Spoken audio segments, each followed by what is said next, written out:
Salut à toi et bienvenue dans cette série de vidéos où je t'apprends à programmer en Java. Déjà, pourquoi le Java? Je te donne deux raisons pour lesquelles tu devrais apprendre à programmer en Java.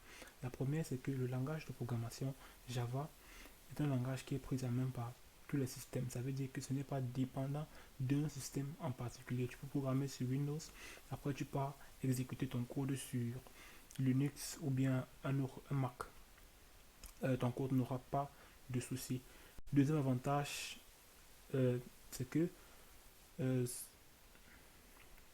le deuxième avantage, c'est que Java a une très grande bibliothèque qui te permet de faire vraiment beaucoup de choix. Donc, si tu es une personne qui veut faire des programmations de jeux vidéo, Java peut être conseillé pour toi.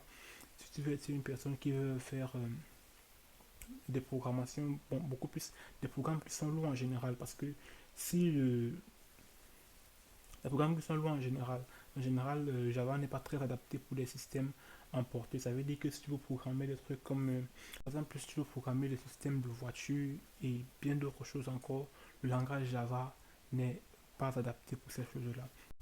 Alors, sans plus tarder, on va directement commencer par le matériel que moi je te conseille pour programmer en Java. Bon, parlant de matériel, je parle de logiciels qui te seront nécessaires.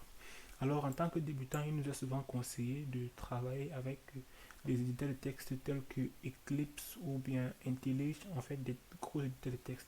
Mais moi, le conseil que je donne aux débutants, c'est de ne pas travailler avec ces trucs-là, mais de travailler beaucoup plus avec des programmes qui ne donnent pas beaucoup d'aide. Pourquoi? Parce que avec ces programmes-là, on aura vraiment la possibilité de taper du code, de l'écrire nous-mêmes complètement. Et c'est ça qui va faire en sorte que l'on apprend. Parce que quand on va l'écrire, nos erreurs, peut-être on ne va pas les voir. Et c'est en compilant qu'on va ressentir qu'il y a une erreur. On va devoir rechercher l'erreur tout seul comme d'écran. Il n'y a vraiment pas d'aide. Et le code, l'application ne va rien t'ajouter sur le code. Ça sera vraiment ton code en brut. C'est la raison pour laquelle je te conseille d'utiliser des logiciels tels que Gedit, Sublime Text, Notepad ou bien Vim, dépendamment de ton système d'exploitation, à toi de voir.